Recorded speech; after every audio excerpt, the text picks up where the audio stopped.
सेवक सेविका बाळ गोपाळ सर्वांना माझा आदरपूर्वक नमस्कार. या परिवाराने आज हवन कार्य केलं, असं सर्व सेवक सेविकांना यांचा लाभ मिळवून दिला, असं सर्वांना माझा आदरपूर्वक नमस्कार. रणगिरे दादा यांना सुद्धा माझा नमस्कार. मीही या मार्गात येण्याच्या आधी पुष्कळ दुःखी होतो. दुःखामुळे या मार्गात आलो. महान त्यागी बाबा जुमदेवजींनी तत्व शब्द नियम दिले आणि ते तत्व शब्द नियम पालन केले आणि आमचा परिवार सुखी आणि समाधान झाला. बाबाची कृपा महान आहे आणि याचा अनुभव जसं आता सांगितलं एलोरे भाऊनी की निंदा केल्याने चेष्टा केल्याने काय होते त्याचं एक मोठं उदाहरण तुम्हाला सांगतो. प्रमोद रेवतकर गट नंबर 10 मध्ये ज्येष्ठ सेवक होता. त्यांनी या धर्मामध्ये कोणाचेही रेकॉर्डिंग करणे आणि रेकॉर्डिंग केल्यानंतर प्रत्यक्ष एकामेकासोबत बोलायचं आणि यांनी चर्चा केली तर त्याला दाखवायचं, त्यांनी चर्चा केली तर त्याला दाखवायचं. परमेश्वर खूप दयाळू आहे.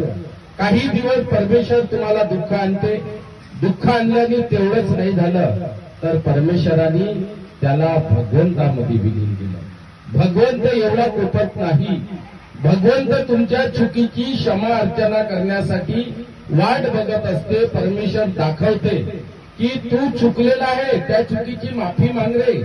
परमेश्वराच्या चर्चा बैठक मध्ये जा, हवन कार्याच्या त्या परमेश्वराला माफी माग. तो परमेश्वर मोठा दयाळू आहे आणि तो परमेश्वराने ते दया दाखवली नाही किंवा त्या परमेश्वराचे माफीचे कार्य केले नाही तर परमेश्वर तुम्हाला सोडत नाही. एवढंच नाही झालं, परमेश्वरामध्ये तो विलीन झाला. परमेश्वराने त्याच्या घरामधला कसा नासोडा केला. तेवढ्यानेच थांबलं नाही काम तर एका त्याची मुलगी होती बराबरीची, तिचं काही प्रकारे प्रेम प्रकरण झालं आणि तिने बलात्कारमध्ये 4 मुलांना टाकलं. तेवढंच नाही झालं तर ती पत्नी दुसऱ्यांसोबत निघून गेली. तेवढंच नाही झालं तर त्यांनी तो पूर्ण परिवार त्यांनी त्या परिवाराला त्या बाईला सोडून दिलं आणि रोडावरती आणून घातलं. म्हणायचं तात्पर्य हा धर्म खूप सुंदर आहे. असे गट नंबर 10 मध्ये कितीतरी सेवक आहे की त्यांनी या गटाचा अपमान केला, गटाच्या सेवकांचा अपमान केला. त्याला परमेश्वराने खूप काही दुःख दिलं आणि त्या दुःखातून निवारण करासाठी कितीतरी जागा फिरायला लागल्या. महान त्यागी बाबा जुमदेवजी खूप दयाळू आहे. या धर्मामध्ये जेवढं सत्य मर्यादा आणि प्रेमानं आचरण केलं तेवढा परमेश्वर तुमचं कार्य करते.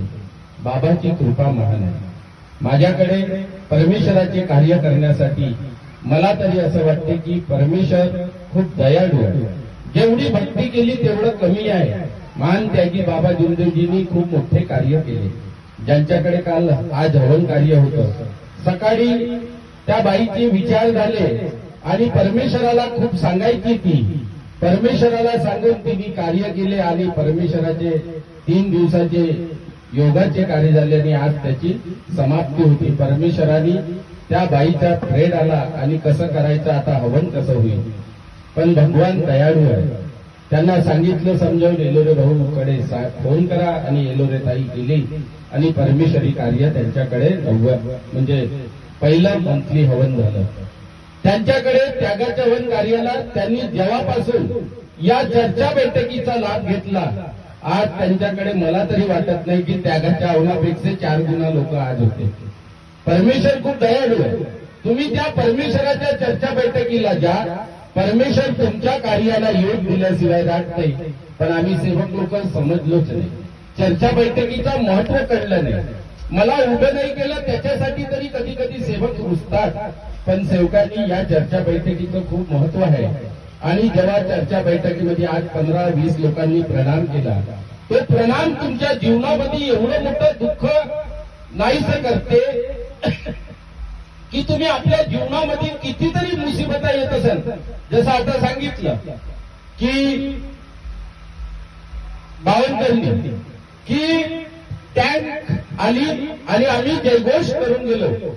आजवरी आपण चर्चा बैठक चालू करताना चर्चा बैठकीमध्ये महिना संपल्यानंतर मार्गदर्शन संपल्यानंतर बाबाच्या हयातीमध्ये फक्त जयघोष चालायचा आणि ते मी मोवाडी अंतर्गत या सर्व गोष्टी माहीत पडल्या. म्हणून आज आपण चर्चा बैठकी कुठे कार्यक्रमाला जातो, बाबांच्या निवासस्थानी रॅली निघते. जेव्हा रॅली निघते आणि त्या रॅलीमध्ये फक्त एकमेव प्रणाम एक वेळा होते आणि जयघोष दिवसभर होते. त्या जयघोष मध्ये खूप मोठी ताकद आहे. तुम्ही कधीही कोणती अडचण, आता आपण कितीतरी वेळा पाहिलं, त्या दिवशी 9 हवन होतं बहादुऱ्याला आणि ती बाई आली, म्हटलं काही करू नको, भगवंताला सांग, विनंती कर आणि जयघोष करून भगवंताला सांग. तिचे भगवंतानी शब्द ऐकले, ते प्रार्थना विनंती करून येत वरी बाहेरचं हवा तुफान पाणी संपलं. म्हणून सेवकांनी लक्षात घ्या, या चर्चा बैठकीला नाही बोलायला मिळालं चालेल, पण तुमचे 15 ते 20 वेळा प्रणाम अगर तुम्ही इथून घेऊन गेले तर तुमच्या जीवनातले कितीतरी दुःख नाहीसे होते. असे किती सेवक पाहिले.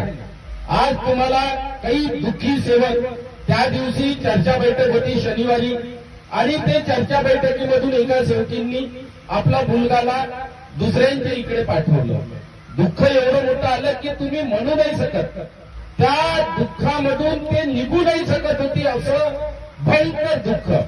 जेव्हा ती सायकल तिच्या पोटाला कोणीतरी ठोकलं आणि त्याच्या पोटाची जे अन्न नलिका आहे ती 2 तुकडे 2 भागामध्ये फाटली. ही साधी गोष्ट नाही आहे. भगवंताचे कार्य त्या मुलांनी एवढं केलं की तो हवन कार्यामध्ये, चर्चा बैठकीमध्ये पाणी वाटणे सर्व वाटलं आणि जेव्हा रिपोर्ट बघितली तर त्याचे 2 फाके आहेत. साधारण नाही येणार भाऊ, त्या दिवशी क्षणामध्ये तर दुःखामधून निघून गेला असता, पण त्याची भक्ती महान आहे. महान त्यागी बाबा जिंदेजी कधी दुःख आपल्यावर येऊ देत नाही. पण परमेश्वर दयाळू आहे. म्हणून सेवकांनी तत्व शब्द नियम खूप भारी आहे. तुम्ही हे नका म्हणा की मी त्याची बुराई केली नाही, याची बुराई केली तर काही होऊ शकते. अरे हा धर्म तुमच्या परिवारावरती काही आपत्ती आणू शकते. परमेश्वराची कृपा, त्यांची भक्ती आणि मार्गदर्शकाचे शब्द. 4 लाख रुपये त्याला ऑपरेशनला लागणार होते. मी म्हटलं मेडिकलमध्ये दे, त्यांनी कोणीतरी समजवलं. मेडिकलमध्ये आला आणि मेडिकलमध्ये आज शनिवार दिवस, रविवार पासून तर आजचा विचार करा 7 दिवस आयसीयू मध्ये होता.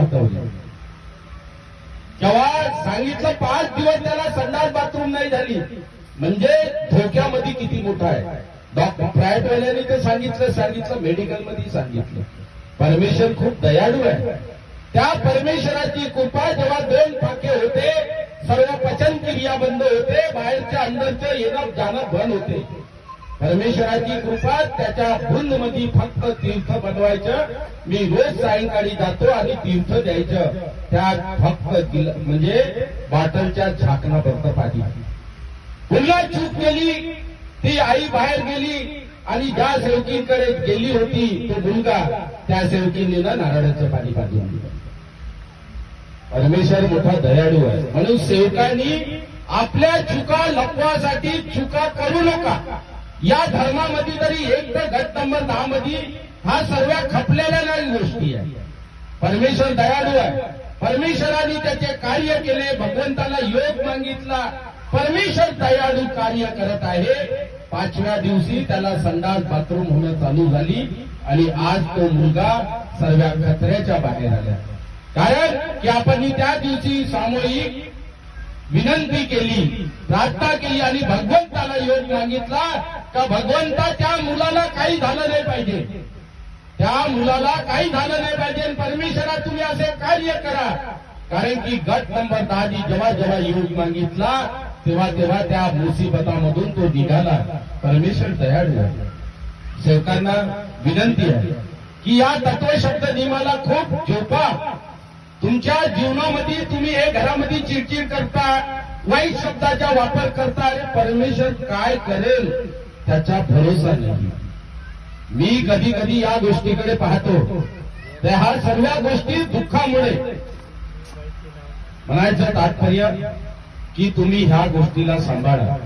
आपल्या पतिदेवाबद्दल वाईट शब्द वापरू नका, आपल्या पत्नीबद्दल वाईट शब्द वापरू नका, मुलाबाळांबद्दल वापरू नका. महान त्यागी बाबा जिंदेजीची कृपा खूप महान आहे. सेवकांना मी आग्रहाची विनंती करतो की या गट नंबर 10च्या ज्यानं बुराया केल्या, ज्यांनी वाईट शब्द वापरले, त्याचं नुकसान घडलेलं आहे. म्हणून सेवकांना एवढंच बोलून माझ्या शब्दाला विराम देतो. सर्वांना आदरपूर्वक नमस्कार.